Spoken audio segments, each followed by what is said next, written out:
నమస్తే, welcome to question hour. Tamil Nadu రాజకీయాలు ఆసక్తికరంగా సాగుతూ ఉన్నాయి. ఇప్పుడు అందరి దృష్టి తమిళ పాలిటిక్స్ పైనే ఉంది. సీఎం విజయ్ బాటలోనే మరికొందరు అగ్రనేతలు రాజకీయాల్లోకి వచ్చేందుకు సిద్ధంగా ఉన్నట్లుగా తెలుస్తోంది.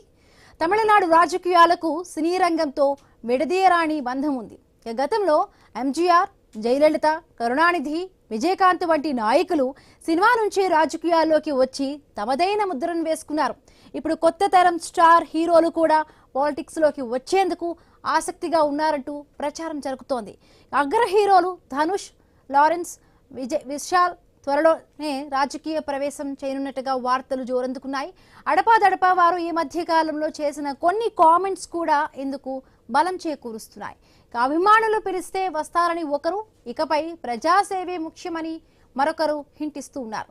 అసలు స్టార్డమ్ అంటే రాజకీయాల్లోనే నెగ్గుకు రావచ్చా? సినీ గ్లామర్ ఉంటే ప్రజలు ఆదరిస్తారా? అభిమానులను ఓటర్లుగా మార్చుకోవడం అంత సులభమా? తెరపై హీరోయిజం రాజకీయాల్లో నాయకత్వానికి సరిపోతుందా? ఇప్పుడు ఇదే అంశంపై మాట్లాడదాం. చూసాం, దక్షిణాదిలో సినిమా టు పాలిటిక్స్ ప్రయాణం కొత్తేమీ కాదు.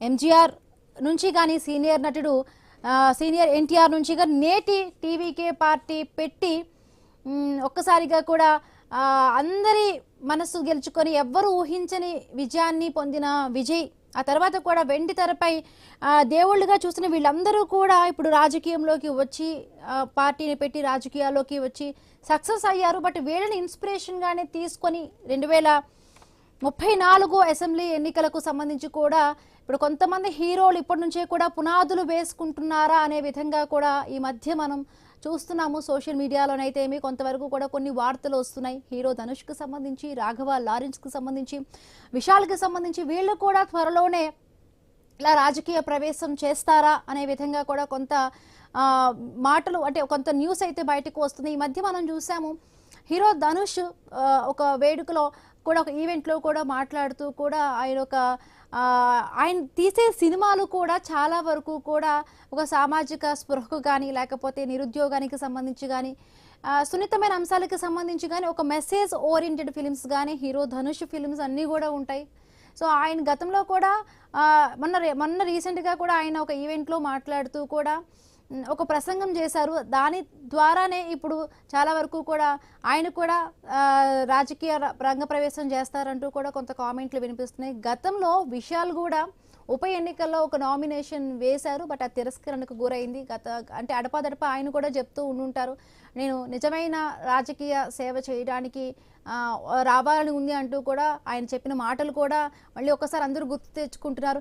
రాఘవ లారెన్స్ కూడా రాజకీయాలకు సంబంధించి కూడా ప్రస్తావిస్తూ కూడా అప్పట్లో ఒక వీడియోను కూడా రిలీజ్ చేశారు. అంటే ఏం చెప్తారు, రాజకీయానికి సంబంధించి కూడా మాట్లాడు కొంత నెగిటివిటీ కూడా వచ్చింది. బట్ మొత్తంగా కూడా హీరో విజయ్ ప్రస్థానం, రాజకీయంలో సక్సెస్ అయిన తర్వాత కూడా చాలా వరకు కూడా తమిళ హీరోలు నెక్స్ట్ వచ్చే ఎన్నికలకు సంబంధించి కూడా ఇప్పటి నుంచే పునాదులు వేసుకుంటున్నారు అనే విధంగా కూడా ప్రస్తుత పరిణామాలు బట్టి మనకు అర్థమవుతుంది. రైట్, మాట్లాడదాం. మనతో పాటు జాయిన్ అయ్యారు టీవీకే అధికార ప్రతినిధి పసుపులేటి సందీప్ రాయల్ గారు జాయిన్ అయ్యారు. నమస్తే అండి సందీప్ రాయల్ గారు. ఎట్లా చూడాలి మీ అధినేత, టీవీకే పార్టీ అధినేత హీరో విజయ్ పార్టీ పెట్టడం, సక్సెస్ఫుల్గా అవ్వడం, మొత్తంగా ఆయన సీఎం అయినాక ఒక్కొక్కరు కూడా ఆయన బాటలోనే మొత్తంగా తమిళనాడులో రాజకీయాలపై కూడా ఇప్పుడు యంగ్స్టర్స్గా ఉన్న హీరోలు అందరూ కూడా అడుగులు వేస్తున్నట్టుగా, ఫోకస్ చేస్తున్నట్టుగా తెలుస్తోంది నెక్స్ట్ వచ్చే అసెంబ్లీ ఎన్నికలకి. మనం చూసాము, హీరో ధనుష్ కూడా ఒక ఈవెంట్లో కూడా మాట్లాడుతూ కూడా ఆయన పొలిటికల్గా కొంత మాట్లాడినట్టుగా కూడా అనిపించింది. సో ఏంటి నెక్స్ట్ మీ తర్వాత కూడా కొంతమంది ఈ మధ్య ఇంకొక న్యూస్ కూడా చూసాము, నెక్స్ట్ అంటే విజయ్కి కాంపిటీషన్గా కూడా హీరో ధనుష్ ఉంటారంటూ కూడా రాజకీయాల్లో ఒక చర్చ. నెక్స్ట్ విజయ్ ఉంటే దానికి నెక్స్ట్ ఈయనే ఉంటారంటూ కూడా కొంత పొలిటికల్గా కూడా కొంత జోష్యం చెప్పిన సందర్భాలు ఉన్నాయి. ఎట్లా చూసినా నెక్స్ట్ తమిళ హీరోలు అందరూ కూడా నెక్స్ట్ అసెంబ్లీ ఎన్నికల దిశగా కూడా ఫోకస్ చేస్తున్నారు అనుకోవచ్చా? నమస్కారం అండి. ముందుగా ఐబీఎస్ యజమానికి నమస్కారాలు. రాజకీయాలకి ఎవరైనా రావచ్చండి, ఒక సినిమా హీరోలే కాదు ఎవరైనా రావచ్చు. కానీ వచ్చే ముందు ప్రజలు మనల్ని ఎంతగా స్వీకరిస్తున్నారనేది కూడా ఆలోచించుకోవాలి. ముఖ్యంగా విజయ్ గారిని ఇప్పుడున్న తరం హీరోలు ఎవరైనా సరే ఇన్స్పిరేషన్ గా తీసుకోవడంలో తప్పేం లేదు. ఎందుకంటే మా నాయకుడు చాలా కష్టపడి వచ్చాడు. ఓవర్ నైట్ గా ఏదో సినీ గ్లామర్ తో వచ్చిన నాయకుడు అయితే విజయ్ గారు కాదు. 2009లో విజయ్ మక్కల్ ఇయకం అనే సంస్థ స్థాపించి 17 సంవత్సరాలుగా రాజకీయ నాయకుడి కంటే ముందు ప్రజానాయకుడిగా తమిళ ప్రజల యొక్క మనసుని మనోభావాలు గెలుచుకున్న నాయకుడు. అదేవిధంగా 2011లో యాంటీ కరప్షన్ కు వ్యతిరేకంగా అన్నా హజారే గారికి స్వయంగా వెళ్లి గలం వినిపించి మద్దతు ఇచ్చిన వ్యక్తి. 2015లో ఇప్పుడు అందరూ కూడా నీట్ గురించి ఇప్పుడు మాట్లాడుతున్నారు. మా నాయకుడు నీట్ పెట్టిన మొదట్లోనే 2015లోనే తమిళనాడులో అనిత అనే అమ్మాయి చనిపోతే వాళ్ళ కుటుంబానికి అండగా నిలబడి నీట్ ని రద్దు చేయాలని చెప్పి ఆ రోజే పార్టీ పెట్టక ముందే సామాజిక సమస్య మీద తలపెట్టిన వ్యక్తి. అదేవిధంగా తమిళనాడులో తూత్తుకూడి యాంటీ స్టెరిలైట్ కంపెనీకి ఆపోజిట్ గా అక్కడ ఉన్న ప్రజలకు మద్దతుగా గలం వినిపించిన వ్యక్తి. శ్రీలంక నేవీ బాధితులకు సంబంధించిన మత్స్యకారులకి అండగా నిలబడిన వ్యక్తి. జల్లికట్టుకి ఉద్యమానికి పునాది అనేసిన వ్యక్తి విజయ్ గారు. కాబట్టి రాజకీయాల్లోకి వచ్చే ముందే ప్రజలకి సామాజిక సేవలు చేస్తున్నామనే దానికంటే సామాజిక సమస్యల పైన అప్పుడున్న గవర్నమెంట్ల మీద వ్యతిరేకంగా పోరాటం చేస్తే ఖచ్చితంగా ప్రజలనే ఖచ్చితంగా స్పందిస్తారు, ఓన్ చేసుకుంటారు. మా నాయకుడు ఏదో సినీ గ్లామర్ మీద గెలిచిన వ్యక్తి కాదు, ప్రజల మనసులు గెలుచుకున్న వ్యక్తి. కాబట్టి ప్రజలు ఏకదాటిగా అక్కడ ఉన్నటువంటి అన్నా డిఎంకేని జాతీయ పార్టీని కాదని కూడా మా నాయకుడికి అవకాశం ఇచ్చారు. అదేవిధంగా మీరు ఇప్పుడు ఇందాక అంటున్నారు మా నాయకుడికి పోటీగా ధనుష్ గారు సంథింగ్ ఎవరో వస్తారని. మేము ఇప్పుడు ఎవరిని కూడా పోటీగా మేము చూడదలుచుకోలేదు. ఎందుకంటే మా ప్రత్యర్థి మా నాయకుడు ఎప్పుడూ చెప్పేశాడు, మా రాజకీయ ప్రత్యర్థి డిఎంకే, మా ఐడియాలజికల్ ప్రత్యర్థి వచ్చేసి బీజేపీ. మా పోరాటం వేరు మీద ఉంటుంది. రాజకీయాల్లోకి ధనుష్ గారే కాదు ఎవరైనా రావచ్చు. ఈ భారతదేశంలో ప్రజాస్వామ్య దేశం కాబట్టి ఎవరైనా వచ్చి రాజకీయాలు చేసుకోవచ్చు. కానీ రాజకీయాల్లోకి వచ్చే ముందు ప్రజల మనసును గెలుచుకోవాలి, ప్రజా సమస్య మీద స్పందించాలి. అంతేగాని విజయ్ గారు సీఎం అయ్యారు కదా మేము వచ్చి పార్టీ పెట్టి సీఎం అవుతామంటే ప్రజలు అంత ఈజీగా స్వీకరించరు. ఎందుకంటే దానికి ఉదాహరణ ఎన్నో ఉన్నాయి. తమిళనాడులో ఒకప్పుడు శరత్ కుమార్ గారు కానీ, విజయకాంత్ గారు కానీ, ఆంధ్రలో చిరంజీవి గారు కానీ, పవన్ కళ్యాణ్ గారు కానీ వీళ్ళందరూ వచ్చారు. బట్ అది లిమిటెడ్ గానే జరిగింది తప్ప పూర్తి స్థాయిలో సీఎం స్థాయికి వచ్చిన పరిస్థితులు లేవని కూడా ఈ సందర్భంగా తెలియజేస్తున్నాం. అంటే ప్రజా సమస్యలపై ముందు నుంచి కూడా విజయ్ ఆయన పెట్టిన ఒక పార్టీ పరంగా కూడా పెట్టక ముందు కూడా సమస్యలపై కూడా ఫోకస్ చేసి రాఘవ లారెన్స్ కూడా అంటే ఆయనది కూడా ఒకసారి మనం మాట్లాడుకుంటే ఆయన కూడా చాలా సందర్భంలో చాలా వాళ్ళకి అందరికీ కూడా హెల్ప్ చేస్తూ ఉంటుంటారు. ఇట్లా ఆయన ఉన్న కాంట్రిబ్యూషన్ ఆయన అంతా చేస్తుంటారు సేవా కార్యక్రమాల పైన. అంటే చెప్పలేమంటే ఎవరు సక్సెస్ ఎప్పుడు అవుతారు అనేది కూడా చెప్పలేము. అంటే ఎవరు ప్రజలు ఏ రోజు ఎవరికి పట్టం కడతారు అనేది కూడా మనం చెప్పలేము. అంటే ఈ రోజులు ఉన్న దీన్ని బట్టి కూడా జంజీ కూడా మీ పార్టీ అధికారంలోకి రావడానికి కొంత దోహదపడింది. అప్పుడు మీరు కూడా చెప్పి గుర్తు చేసుకున్న సందర్భం ఉంది. అంటే ఇప్పుడు అంటే మీరు పోటీ కాదని అంటున్నారు, బట్ అవకాశం అయితే మాత్రం చాలా వరకు ఇప్పుడున్న లీకులు బట్టి కానీ అంటే ధనుష్ మాట్లాడిన విధానం బట్టి కానీ హీరో విశాల్ కానీ వీళ్ళందరూ కూడా నా ప్రయాణం ఇకపై నుంచి స్టార్ట్ అవుతుందంటూ కూడా హీరో విశాల్ కూడా చెప్పారు. గతంలో ఆయన ఉప ఎన్నిక సందర్భంగా కూడా నామినేషన్ వేశారు, బట్ ఎనీహో అది కొంత తిరస్కరణకు గురైంది. బట్ వీళ్ళందరూ కూడా ఇప్పుడు యువ నాయకులందరూ కూడా మొత్తంగా కూడా మళ్ళీ తమిళనాడు రాజకీయాలపై ఇంట్రెస్ట్ చూపిస్తున్నారు. బట్ విజయ్కి ఏ విధంగా అయితే ప్రజలు పట్టం కట్టారో అదే విధంగా కూడా ఇప్పుడు మన ధనుష్ కూడా చాలా వరకు మాస్ ఫాలోయింగ్ ఉన్న హీరో ఇమేజ్ ఆయనకు కూడా ఉంది. అంటే విజయ్ లాగే ఈయనకు కూడా ఉంది, బట్ ఈయనకు కూడా ఒక అవకాశం ఇవ్వచ్చు కదా తమిళ ప్రజలు. మేము చెప్పేది ఏంటంటే వి రెస్పెక్ట్ ఎవ్రీ వన్. మేము అదే చెప్తున్నాం. తమిళనాడు రాజకీయాలకి ఏ హీరోయిన్ రావచ్చు, ఏ వ్యాపారవేత్త అయినా రావచ్చు, ఏ డాక్టర్ అయినా రావచ్చు, ఎవరైనా పోటీ చేయొచ్చు. కానీ మేము చెప్పేది ఏంటంటే ప్రజా సమస్యల్ని అర్థం చేసుకొని ప్రజల సమస్యల పట్ల ఫైట్ చేసి వాళ్ళ మీద గలం వినిపించినప్పుడు ప్రజలు ఖచ్చితంగా ప్రతి ఒక్కరు కూడా అవకాశం ఇస్తారు. ఆ అవకాశం ఇచ్చే స్థాయిలో వీళ్ళు ఆ స్థాయి తెచ్చుకోవాలి, దాంట్లో ఎటువంటి సందేహం లేదు. కానీ విజయ్ గారు సీఎం అయ్యారు మేము వచ్చి పార్టీ పెడితే మేము సీఎం అవుతాం అనేది మాత్రం అంత ఈజీ కాదు. ఎందుకంటే అందరూ దేశమంతా చూశారు విజయ్ గారిని పార్టీ పెట్టిన తర్వాత బీజేపీ ఎంత ఇబ్బంది పెట్టింది. లాస్ట్ ఆయన సినిమా జననాయకన్ సినిమా కూడా ఆపేసిన సందర్భం మీరు అందరూ చూసారు. ఆ ప్లేస్ లో వేరే హీరో ఉంటే మొత్తం అన్ని సర్దేసుకుని ఇంటికి వెళ్ళిపోతారు. అలాంటి సందర్భంలో కూడా మా నాయకుడు రియల్ హీరోనే కాదు రియల్ హీరో అని కూడా తమిళ ప్రజలు గర్వించదగ్గ ఫైట్ ని ఆయన ఎన్నికల ముందే బీజేపీ మీద చేశాడు, ఎన్నికల్లో డిఎంకే మీద చేశాడు. అంత ఈజీగా ఉండదు. తమిళ పాలిటిక్స్ అనేది మిగతా స్టేట్స్ లాగా సింగిల్ పాలిటిక్స్ నడవదు, అలియన్స్ పాలిటిక్స్ నడుస్తాయి. అలాంటి అలియన్స్ పాలిటిక్స్ మధ్య విజయ్ గారు సింగిల్ గా వచ్చి గెలిచారంటే అది సినీ గ్లామర్ తో వచ్చిన ఒక విజయం అయితే కాదక్కడ మేము చాలా బలంగా నమ్ముతాం. ఎందుకంటే ప్రజలు కోరుకున్న వ్యక్తి విజయ్ గారు. విజయ్ గారు రాజకీయాలకి రావాలని రాలేదు. ప్రజలు ఇంక విజయ్ వస్తే తప్ప తమిళనాడు రాష్ట్రం మారే పరిస్థితి లేదని ప్రజలు కోరుకుంటే రాజకీయాల్లోకి వచ్చి, ప్రజలు కోరుకుంటే ముఖ్యమంత్రి అయిన వ్యక్తిని కూడా మేము సందర్భంగా చేస్తున్నాం. ఏమైనప్పటికీ రాజకీయాల్లో ఎవరైనా రావచ్చు, ఎవరైనా పోటీ చేయొచ్చు. ప్రజలు ఆశీర్వదిస్తే ముఖ్యమంత్రి అవుతారు, ప్రజలు ఆశీర్వదిస్తే ఎమ్మెల్యేలు అవుతారు. లేదంటే అప్పట్లో మీరు చూసారు, శరత్ కుమార్ చాలా మంది పార్టీలు పెట్టి ఎన్నికైన రోజులు కూడా ఉన్నాయి. బట్ ఎవరు వచ్చినా కూడా మేము రాజకీయాల్లో, ప్రజాస్వామ్యంలో ఎవరినైనా కూడా మేము గౌరవిస్తాం. రైట్. మనతో పాటు ఫిలిం డైరెక్టర్ కూడా రామకృష్ణ గారు జాయిన్ అయ్యారు. నమస్తే అండి రామకృష్ణ గారు. అంటే విజయ్ బాటలోనే విజయ్ టీవీకే పార్టీ పెట్టి సక్సెస్ అయ్యారు, తమిళనాడుకు సీఎం అయ్యారు. ఆయన బాటలోనే మరికొంతమంది తమిళ హీరోలు, ధనుష్ కానీ ఈ మధ్య ఆయన మాటలు ఈవెంట్లో చేసిన వ్యాఖ్యలు బట్టి కానీ, లారెన్స్ కానీ, గతంలో విశాల్ కొంత పోటీ చేసిన పరిస్థితి కానీ ఉపసంహరణ జరిగింది. బట్ ఏవైనా కూడా కొంత తమిళనాడుకు చెందిన హీరోలందరూ కూడా విజయ్ బాటలోనే రాజకీయాల్లో ఫోకస్ చేస్తున్నట్టుగా తెలుస్తోంది. బట్ ఈ నేపథ్యంలోనే అంటే ఎట్లా మనం అర్థం చేసుకోవాలి, కొన్ని నటుడుగా సక్సెస్ అయిన వాళ్ళందరూ కూడా రాజకీయాల్లో సక్సెస్ అవుతారంటారా? ముందుగా మీ ఐ న్యూస్ ప్రేక్షకులకు, వీక్షకులకు నమస్కారం. దీనికి సంబంధించి కొంచెం మనం ఉపోద్ఘాతం ఉంటుందమ్మా, చిన్న మ్యాటర్, పర్లేదు కదా? చెప్పండి చెప్పండి. 100 సంవత్సరాల క్రితం జార్జ్ బెర్నార్డ్ షా, ప్రముఖ కవి, రచయిత చెప్పాడు, సినిమా వాళ్ళు ప్రపంచాన్ని ఏలేస్తారని. అది ఆయన అప్పుడే ఊహించాడు, కళాకారులు సినిమా వాళ్ళని.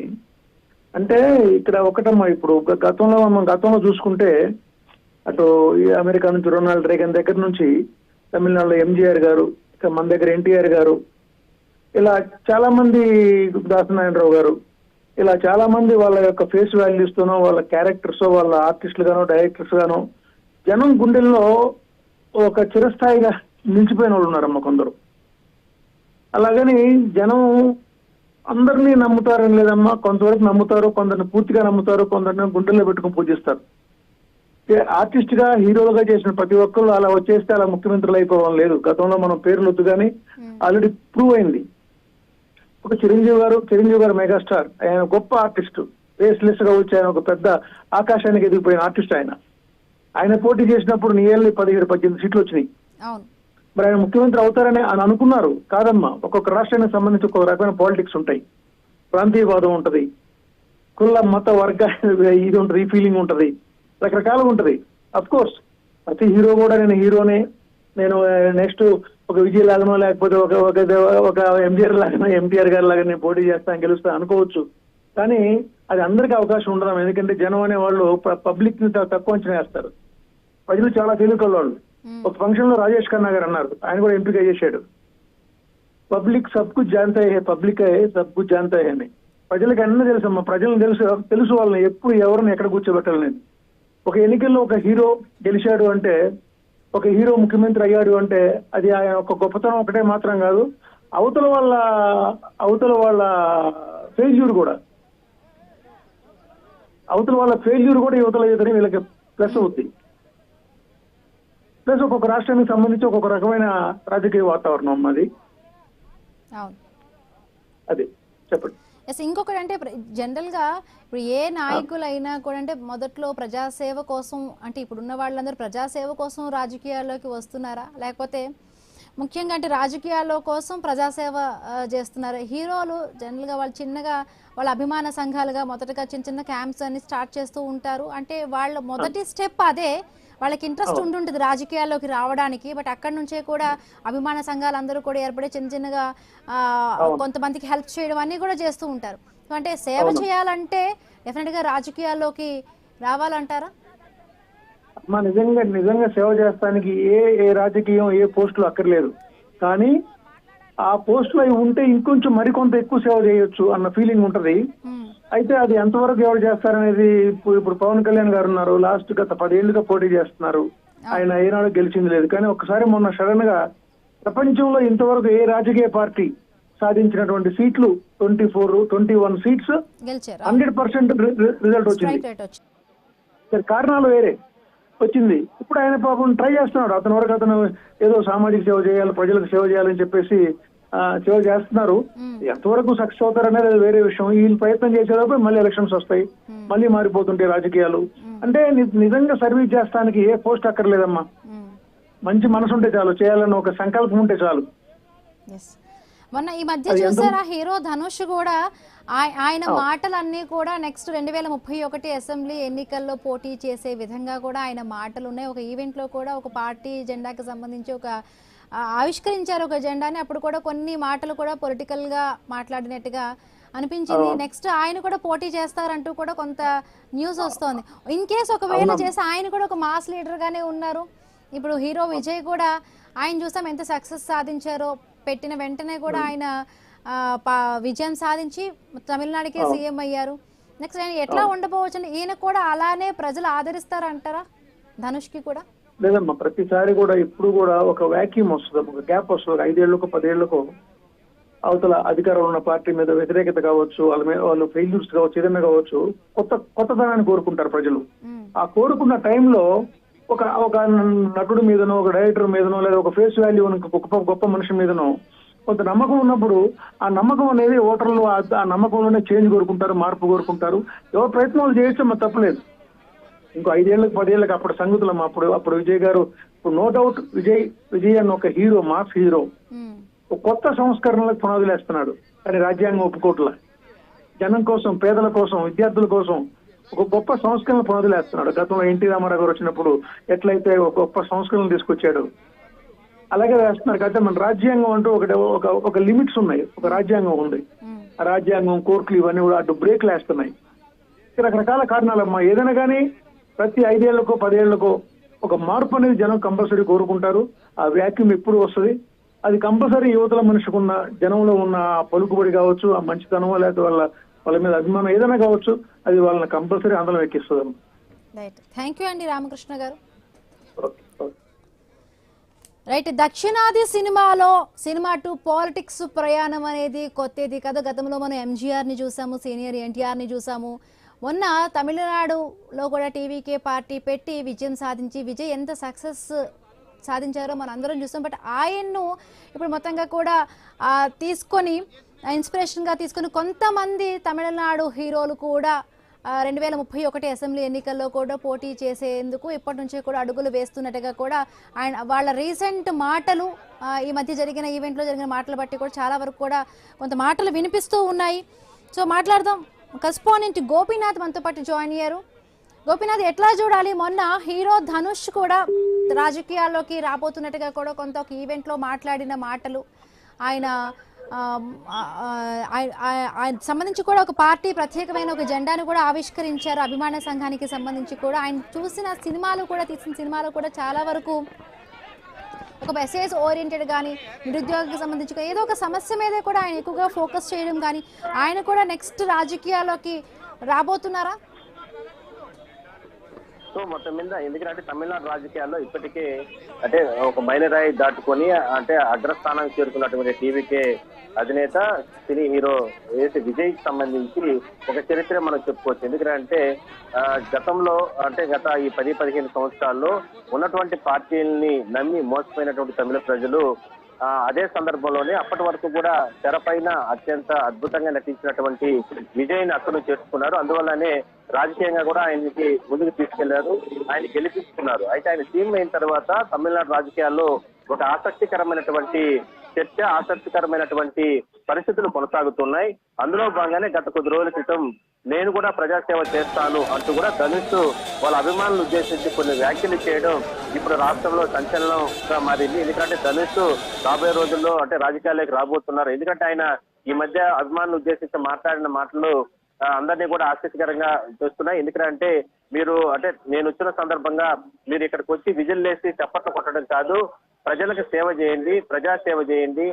అంటే కష్టాల్లో ఉన్నటువంటి వాళ్ళకి మీ ఇంటి పక్కన కావచ్చు, మీ గ్రామాల్లో కావచ్చు, మీ పల్లెల్లో కావచ్చు, ఎక్కడైనా సరే వాళ్ళకి పేదవారికి సేవ చేయండి, అదే తనకి సంతృప్తిని ఇస్తుంది అంటూ కూడా ఆయన చెప్పడం జరిగింది. సో ఆయన బాటలోనే మరికొంతమంది విశాల్ గాని, లారెన్స్ గాని హీరోలు వీళ్ళు కూడా ఆయన బాటలోనే వాళ్ళ అభిమానులకు ఇప్పటికే కూడా ఆ సంకేతాలు ఇవ్వడం జరిగింది.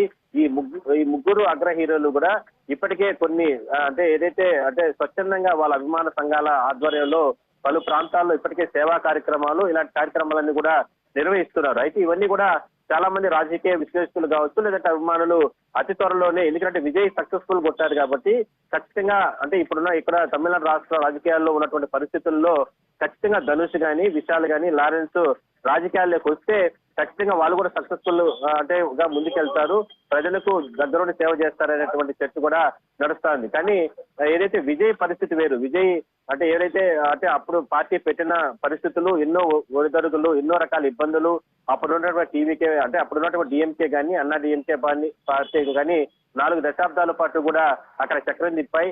సో వాటన్నిటిని కూడా పక్కన పెట్టినటువంటి ప్రజలు టీవీకే పార్టీని ఆదరించారు. మరి ఎవరైతే ఇప్పుడు ముందుకు వస్తున్నటువంటి ప్రజాసేవ చేస్తామంటూ కూడా ధనుష్, విశాల్, లారెన్స్ వీళ్ళు ముందుకు వస్తున్నారు కాబట్టి వీళ్ళని ఆ రకంగా ఆదరిస్తారా, ఆ స్థాయిలో ఆదరిస్తారా అనేటటువంటి చర్చ మాత్రం నడుస్తా ఉంది. కానీ అంటే ప్రజాసేవ చేస్తాను ముందుకు రావడం అంటే సంతృప్తికరమే, కానీ మరి ప్రజలు ఆదరిస్తారా అనేది, ఎందుకంటే వెండి తెర పైన నటులు నటిస్తున్న సందర్భంలో అభిమానులు ఎంతో మంది వాళ్ళని చూసి అంటే వాళ్ళ అభిమానిస్తారు. కానీ రాజకీయాల్లోకి వచ్చిన సందర్భంలో అలాంటి పరిస్థితులు కొనసాగే అవకాశాలు ఉండవు.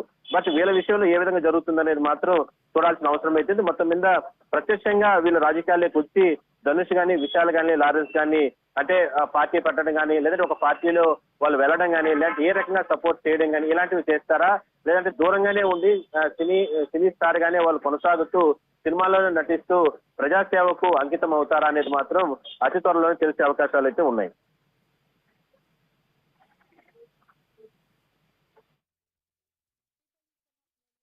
అలాగే ధనుష్కి కూడా ఏం తక్కువేం కాదు, ఆయనకు కూడా చాలా మంది అభిమానులు ఉన్నారు, లేడీ ఫ్యాన్స్ ఉన్నారు, మాస్ ఫాలోయింగ్ ఉన్న హీరో. బట్ విశాల్ అలాగే రాఘవ లారెన్స్ కూడా చాలా వరకు కూడా తన అభిమాన సంఘాలతో చాలా వరకు చారిటీస్ అన్నీ కూడా అటు రాఘవ లారెన్స్ చేస్తూ ఉన్నారు.